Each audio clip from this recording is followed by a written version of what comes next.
السلام عليكم ورحمة الله وبركاته، أهلا بكم من جديد في خط اليمين الإيماري والحمام والعصافير. النهاردة إن شاء الله هنتكلم عن النوتي ومشاكل النوتي، عشان في ظاهرة جديدة كتير قوي بيشتكوا من النوتي، اللي هي بيض ومترضاش ترقد على البيض، اللي هي تبيض وترقد ومترضاش تأكل زغاليلها، اللي هي بتبيض بيضة فيها كبس وبيضة رايقة. ممكن مثلا تبيض تكسر البيض. الحاجات دي كلها هنتكلم عنها. أول حاجة طبعا هنتكلم عنها النتاية لما تكون كويسة، طبعا لها فوائد كتير. اول حاجة بترقد على البيض تمام لحد ما تفقسه وتأكل زغللها تمام. في نتاية مثلا ترقد على البيض وتقوم كتير، ممكن البيض اكتريته ممكن بياخد هوا، يعني بتقوم كتير وما بترقدش كتير. دلوقتي ازاي نبص على النتاية كويسة او مش كويسة؟ طبعا انت جبت دلوقتي جوز شغال، طبعا ما تعرفش ده شغال ولا مش شغال، ولا الدكر بيروق، ولا نتاية حلوة ولا مش حلوة. اول حاجة طبعا هتلاقيهم باضوا.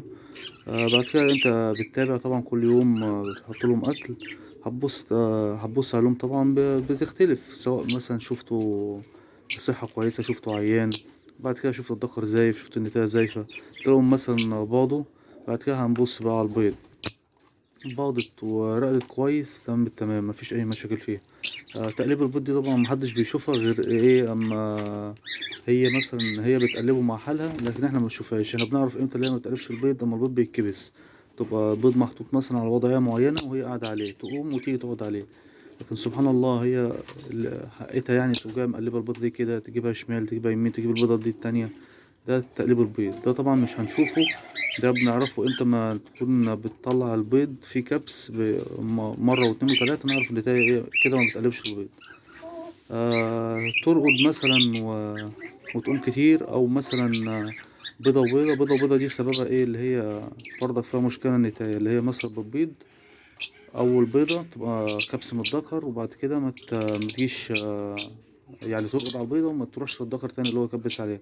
فالبيضة التانية كده تلقائيا اصلا بتتكون، سبحان الله، يعني فيها البيضتين بيتكونوا، اتكسرت ما اتكسرتش يبقى ايه؟ بيضهم. دي تبقى بصحة سليمة. وحتى لو حطيت نتاية لوحدها من غير أي ذكر وعدى عليها الشهور وأنت بتأكلها تمام، هتلاقيها باضت لوحدها. دي التغذية السليمة.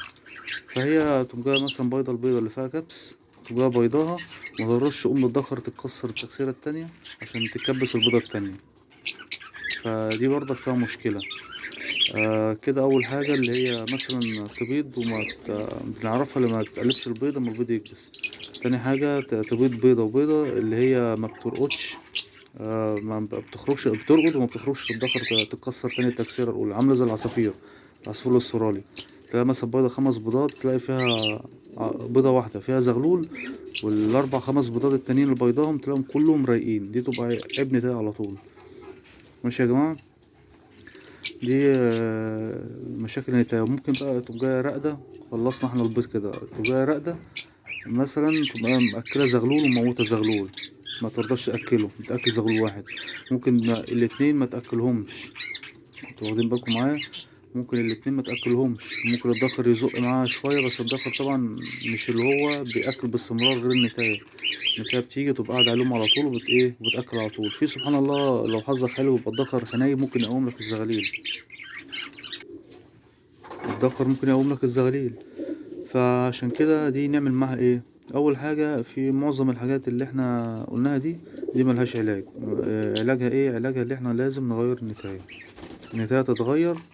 ان شاء الله تقوم جايب نتاية حلوة برضك، تبص عليها وتجربها، دقت معاك وتمت تمام ومفيش اي مشاكل، خلاص سيبها مع الضغط. لكن هتحصل لك الحاجات دي كده، انت بتستهلك وقت، بتستهلك صحة للنتاية، وهي بتبيض مش مستفاد منها حاجة. الحاجات دي كلها ايه طبعا ملهاش لازمة عندك، فاللي انت لازم ايه تغيرها. الذكر طبعا زي ما احنا عارفين يعني ايه مفهوش عيوب كتير قد النتاية. النتاية هي بتبقى ايه فيها العيب اكتر، عشان النتاية هي اللي بترقد وهي اللي بتبيض وهي اللي بتقلب البيض وهي اللي بتخرج الذكر عشان تتكسر. وهي حنينة على الزغاليل أكتر كمان من الذكر. في ذكورة حنينة جدا، بس هي برضك لازم تكون أم حنينة جدا على الزغاليل بتاعتها، وتأكل الزغلول ده وتبص للزغلول ده. مفيش اللي هي تأكل زغلول واحد وتسيب زغلول واحد. فأنت كده لازم إيه تغير النتاية. غيرت النتاية من هنا، لقيت نفس المشاكل، لازم برضك تغيرها تاني. يعني دي المشاكل دي بتبقى إيه؟ يعني سلالة أو فصيلة في اليمام ما تقدرش إن احنا نغيرها. بس والدكر طبعا ما بيعجبوش. وادي جوز وانا بصور اهو، ما شاء الله. انا قلتلكوا خلاص قرب يبيض اهو، هو بيكسر يا جماعة، وان شاء الله ممكن في خلال يوم او اتنين يقوم جاي بايض. دي طبعا دي النتاية كويسة، دي اللي بتحن للدكر تبيض اول بيضة، وبعد كده ترجع تقف للدكر تاني وتحن له اللي هو ايه، يكسر عليها التكسيرات التانية. دي اهم حاجة في النتاية، اللي هي تطلع لك البيضتين مخصبين. طالما طلعوا البيضتين مخصبين ما شاء الله اعرف النتاية دي كويسة. ف... فالدكر طبعا معلش بننسى نقوله، الدكر طبعا مفهوش غير عيبين ان شاء الله يبقى ما بيكونش موجود فيهم. اول حاجة بيطلع البيض رايق، ولو جربته بط تطلع البيض رايق او البيضتين تحط له علاج، تحط له علاج من هنا بحيث اللي هو ايه الف د اهي، يقوي الخصوبة يقوي الحاجات دي كلها. ما جابش معاك وانت لازم ايه تغيره. والدكر طبعا تغيره تاني لو مش زايف، لا ما بيندهش على النتاية. يعني الدكر بتاعك عامل كده ما شاء الله، بينده على النتاية ويحننها اللي هي البيض، ويروح على العش مثلا عايز يقعد او عايز يكسر عليها او الحاجات دي كلها كده، مفيش اي مشاكل. دول طبعا برضك داخلين على بيض ما شاء الله، مظبط لهم برضك الاكلهم والتغذية بتاعتهم، ومعاهم الزغلول اللي هناك اللي شكلبوه اهو ورا اهو. دول برضك ايه مظبطين، اللي هم برضك كانوا امبارح بيحضنوا وعمال يندهها وهي وقفت تحتيه وعمالين يزوفوا على ايه، على بيض. طبعا الحاجات دي كلها طبعا لازم توفر لهم يعني ايه الحاجات اللازمة عندهم عشان ينجزوا في البيض على طول، زي شوية قش.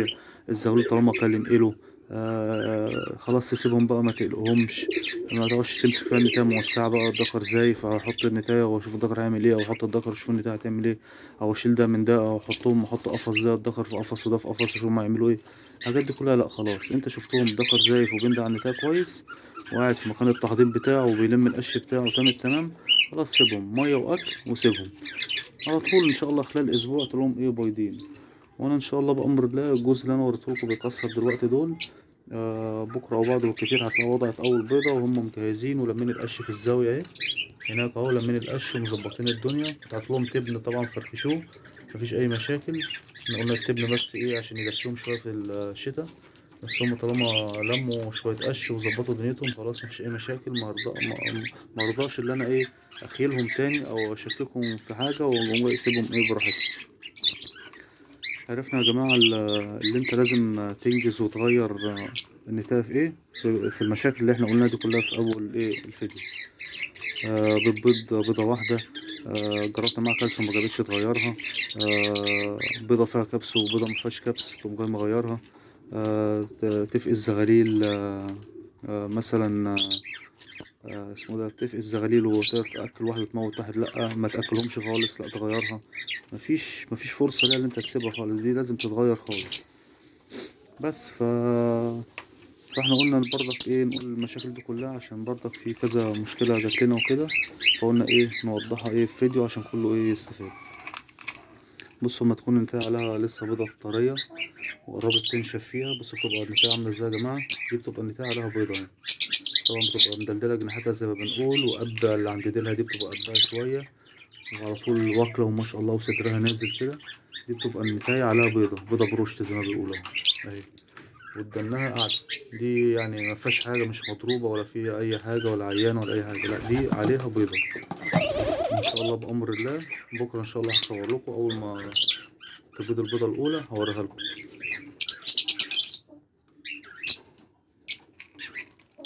في حاجة تانية كنت عايز أقولها لكم برضك بالنسبة لو أنت جايب جوز عند واحد عايز ينقله بيض عنده وعايز ينقله ببيضه، طبعا دي مش هقدر افتيلك فيها، اقولك انت ورزقك وانت وحظك. لو نقلتهم بقفصهم بطاجنهم بحالهم هتيجي تعلقهم عندك وممكن يخافوا شويه، بس بعد كده النتاية هتيجي ترقد.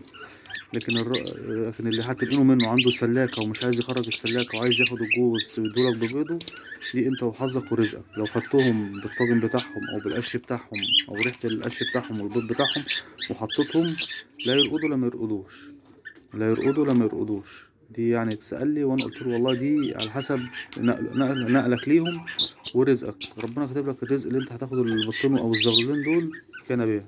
ما مش هتنقلهم يعني هتنقلهم بالبيض والحاجات دي انت وحظك فيها، غير كده ما اقدرش، عشان دي حاجة ايه، من مكان لمكان وتغييرات غريبة، فممكن انت وحظك.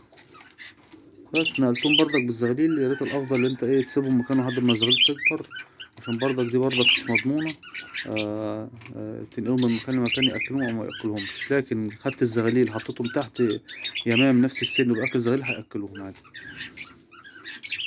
طبعا في اي سؤال في اي حاجه تقولي في تعليق، احتجت رقم الواتس ابعتهولكوا ونتواصل مع بعض. متنسوش اللايك والشير والاشتراك في القناه ليوصل كل جديد. شكرا ليكم والسلام عليكم ورحمه الله وبركاته.